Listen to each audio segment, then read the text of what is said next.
Hello and welcome back. If you would like to support my channel, links to my children's books are available in the description below. To follow on from my video The Quiet Apocalypse, there's a lot more going on that people realise, and I wanted to do a follow-on video due to new information coming to light. These conversations need to be had rather than just the vitriol we see. Arguing solves nothing, it just creates ever more division.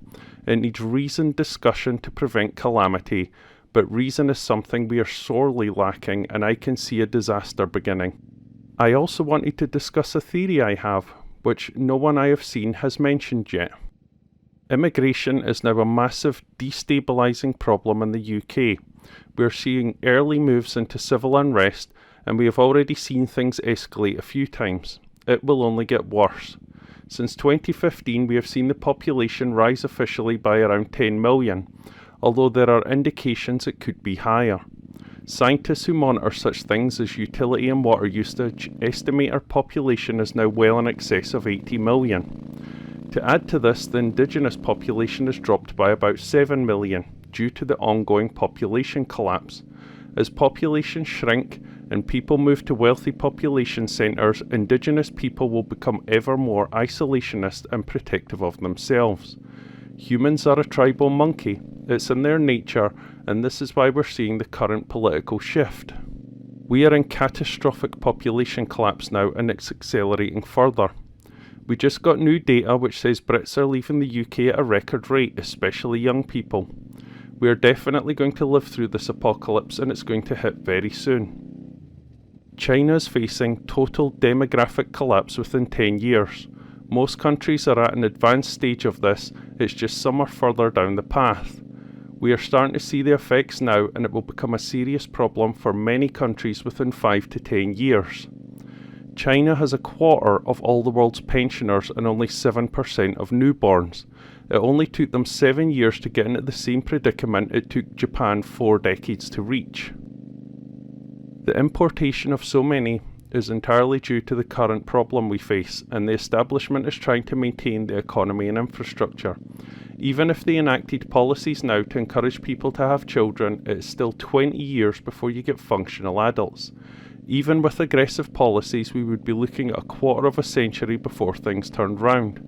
As a result, the establishment is importing as many people as it can to offset the collapse and primarily maintain the value of their assets. The most valuable asset soon won't be money, it will be young people, especially young families. Our entire economic system is based on perpetual growth. The tax revenues rely on it, the stock market too. Even property values rely on it. It's estimated the total value of UK residential property in the UK is around 9 trillion. Can you imagine the ramifications if property values halved? It's not just the mortgages they sell, but it's the borrowing against it as an asset too. Given it's near impossible at the moment to force people to have children, we would have to radically change our economic system, and I certainly don't see this happening. There are parts of Japan where property has collapsed in value due to this. They cannot give it away. We may see a situation where people with large families are just given houses to encourage them. You can imagine the banks who are heavily invested in commercial and residential real estate would not be happy with a population collapse, as it would annihilate the value of their portfolios. As the people remaining move towards population centres for work, it will see villages and small towns empty and collapse. The establishment is trying to avoid this by importing as many people as possible as they can and then spreading them around the UK. Other countries with a serious issue are Germany, Korea, Italy, but pretty much all countries are in the same boat. Current UK replacement rate is only 1.4 per woman, and the UK has imported 10 million in recent years to try and offset it. This, however, is a temporary measure. The UK is attempting to offset the collapse with mass migration. They don't want to stop the boats. You really think the Royal Navy couldn't end it overnight?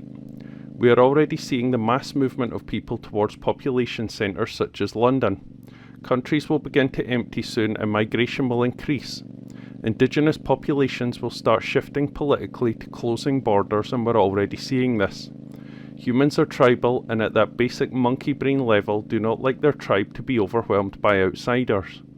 I expect wealthier societies to become walled citadels as the problem grows. I also expect conflict off the back of this too. Major upheaval always creates conflict. Due to a lack of creative thinking and a will to change our economic system, they will do absolutely anything to keep pushing growth.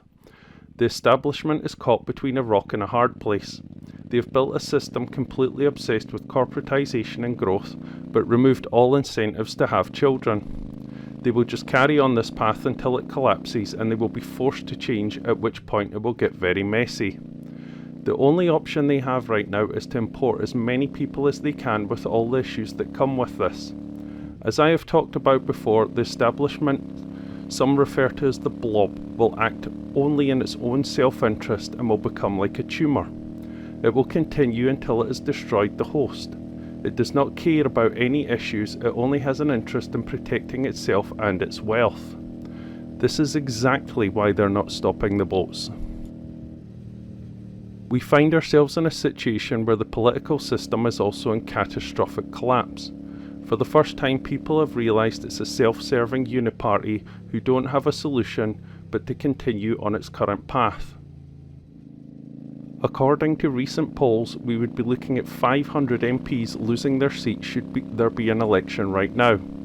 This is a pretty much polite revolution. It's entirely due to the population's distaste and anger at the political class who seem to be lining their pockets and destroying the UK from within. On top of this, to prevent revolt, they are enacting ever more totalitarian laws to try and keep control of the rage that is building. This only serves to enrage people further. If we want to avoid total chaos, we should be having honest conversations. Instead, our system has become fractured and divided with absolutely no way of finding common ground. We're currently witnessing a slow-motion car crash of UK society, and the current system has too much momentum to avoid it. Hilariously, Amazon has made a commitment to hiring refugees.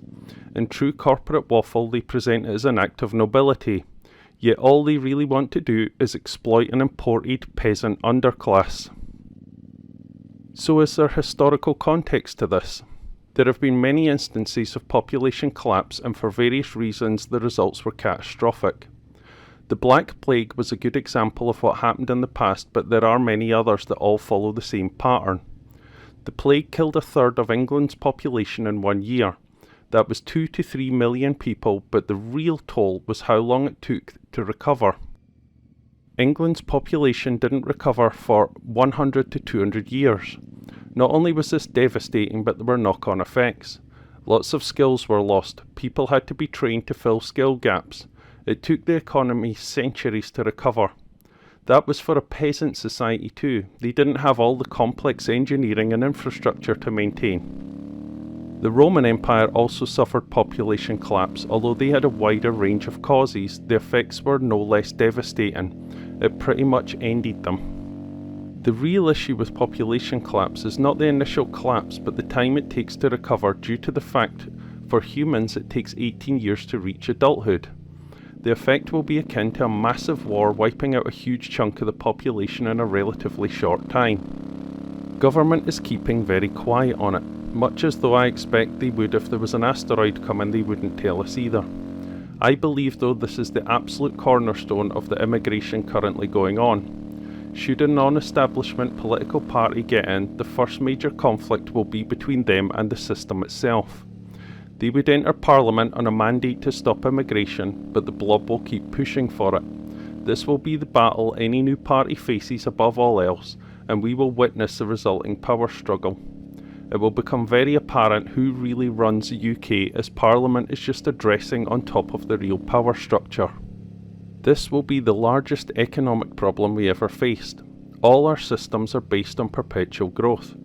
We don't have an economic system that can deal with a shrinking population. Your pensions and stock market investments are all based on future growth. I don't think there's any plan for this at all. As the population demographic collapses, it will take the economy with it. Pensions rely on perpetual growth to work. State social systems, house prices, consumption of products and services are all based on a growing population. It's not just the numbers but the skills people possess too. Will we have enough people to even run basic infrastructure? The majority of able-bodied men work in some sort of infrastructure jobs already. Nearly 3 million work in construction alone, but our civilization relies on skilled workers fixing roads, electric grids, IT systems and so forth. If you could imagine in 10 years we have half the electricians we have now, you can see the problem.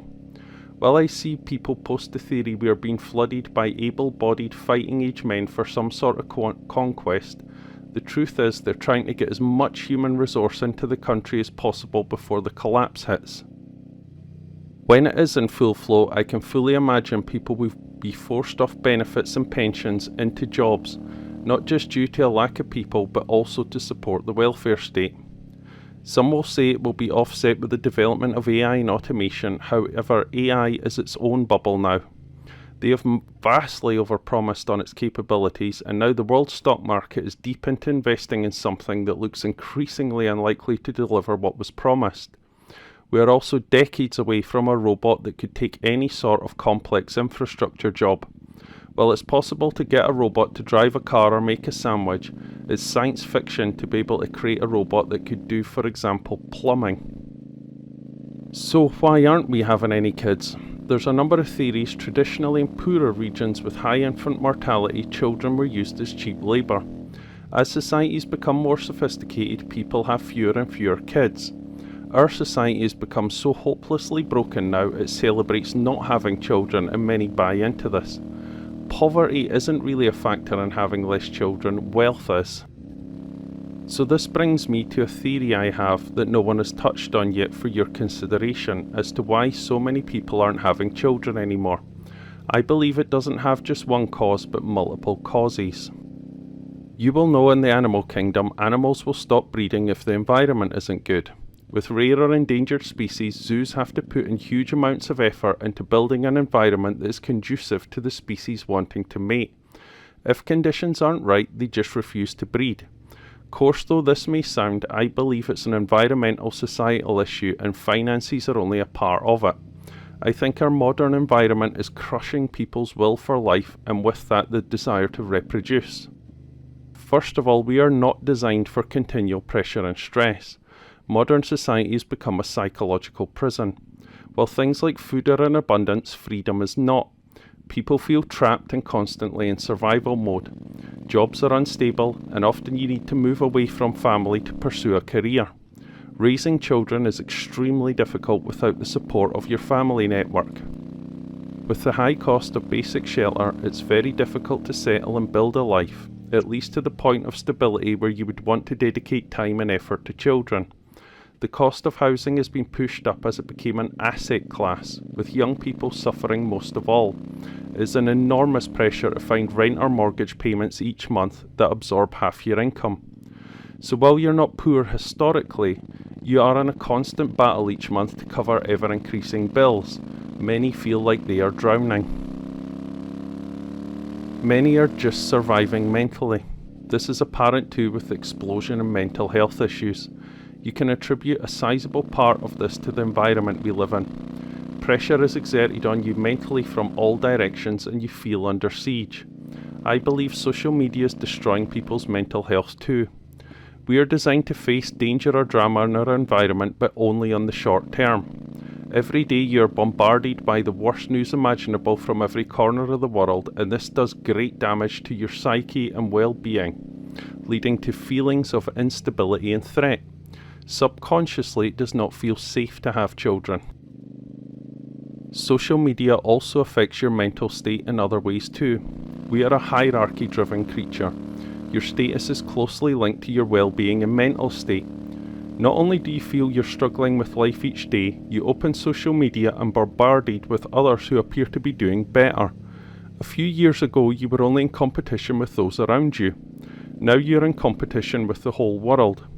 While the smart among you know this is fake, many take it on subconsciously and it does affect them. This is why many countries are moving to ban children from social media. People have children when they believe there is a better future for them. This is not the case anymore as we witness decline all around us. If you've struggled to maintain a decent job, what hope do your children have? We have smart people with degrees struggling to find work. Many will know that for the first time in history, our children face a worse future than we had. Impossible house prices, lack of career, student debt, economic downsizing and job outsourcing. When surveyed, most do not believe in a better future and only see doom. This mental state is going to profoundly affect your belief in having children. Freedom is critical to the happiness of a human being. To feel free is to feel happy. Happy people have children. You might not be physically trapped like a jail, but you are mentally trapped.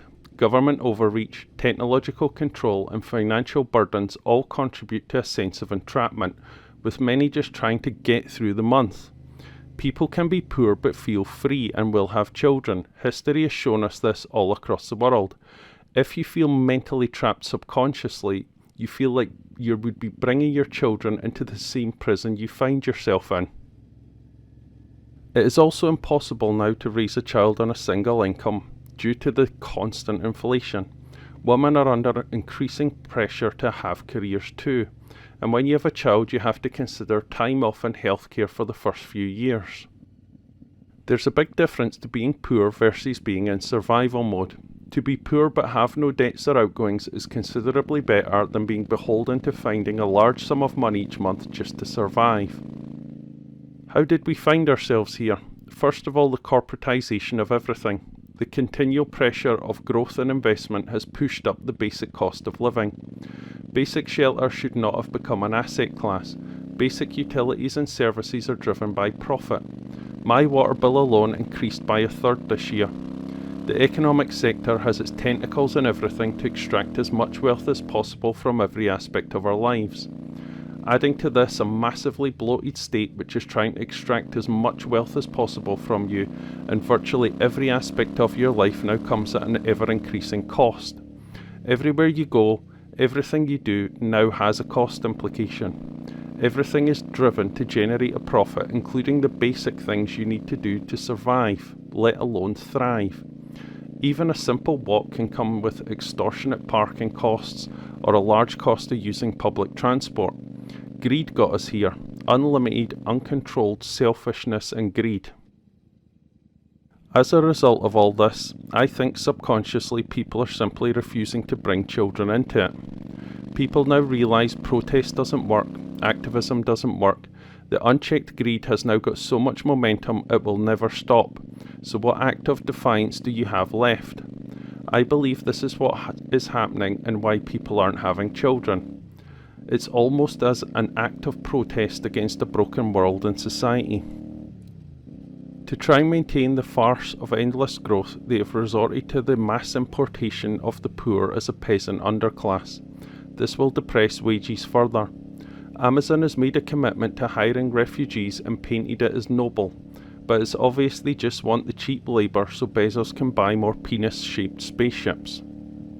Immigrants will be sold a lie to move to Europe. Then after risking their life and all their savings, they find themselves renting a crap room and doing DoorDash. With no qualifications or sellable skills, they end up trapped and abused by the system as much as the indigenous people are. This is apparent in immigrant data too, whereby it gets to second generation and they stop having children as well. This is almost like an act of subconscious suicide by the human race, and the only form of protest they have left in the face of hopelessness is to not have children. There is no political will or ability to fix it now.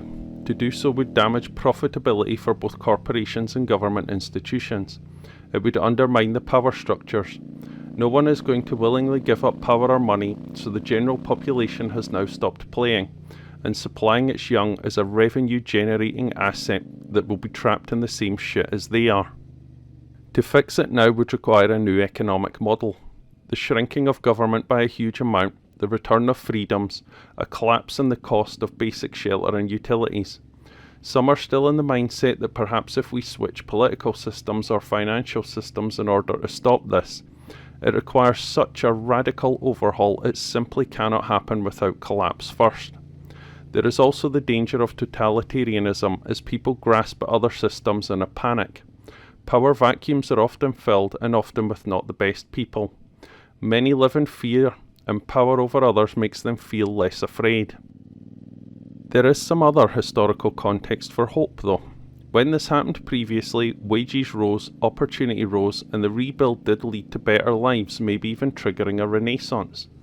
Things will bounce back better, they always have done, it's just the bit in the middle is going to get very messy. Anyway, thank you so much for watching. If you like my content, please like and subscribe, it's great to have you here. Ride safe and bye bye!